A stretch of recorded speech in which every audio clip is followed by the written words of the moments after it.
My name's Lauren O'Brien. I am a WAG gymnast at Northern Districts Gymnastics Club. I first started women's artistic gymnastics when I was a toddler. My mum put me in the sport because my sister was already in the sport and she just took me along. She kept me in the sport because it was a safer place for me to throw myself around, be a crazy kid, rather than doing it in the backyard. My favourite apparatus would be bars to train and work on, but to compete it would be floor. I think bars, if I could spend hours on there at a time, I would. I started competing when I was 6 when I was old enough, and that was in pre-development. From there I've gone up to level 10. I took a break from competing for 4 years over high school, and in that 4 years I did cheerleading and went to Worlds for those few years as well, before coming back to do level 10. So this will be, I think, 4th year of doing level 10. So I've been selected onto 12 state teams. This will be my 10th nationals that I'm actually competing at. One of the years I didn't go just because I chose not to, and the other year was the COVID year that nationals didn't go ahead. I had a pretty serious injury coming into this season.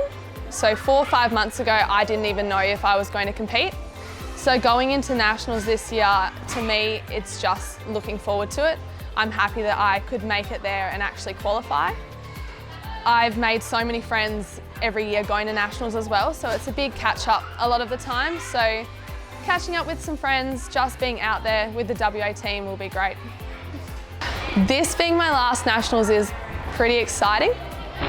I had the goal since coming back to gymnastics after the 4-year break to do 10 nationals. That was the big thing that I wanted to do. And coming up, competing at my 10th this year is quite exciting, quite nerve-wracking just because I'll be done after that. But I'm really glad that I have something else. I do things outside of this sport that I have to work towards and to strive on.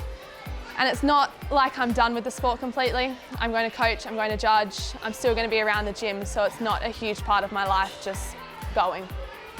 My advice to younger athletes would be to push through the hard days and stay disciplined in what you're doing. Just remember that you started the sport because you enjoyed it and you've stuck to it because you love it for all this time. So even if it's a hard day, just remember that it's a sport that you love and just keep coming back to that. I love to run and I love to cycle. So outside of gymnastics, over the past year or so, I've started doing triathlons. So that's a big passion of mine, and I have an Ironman at the end of the year and a marathon next year that I've registered for. So that's the next step for me after this.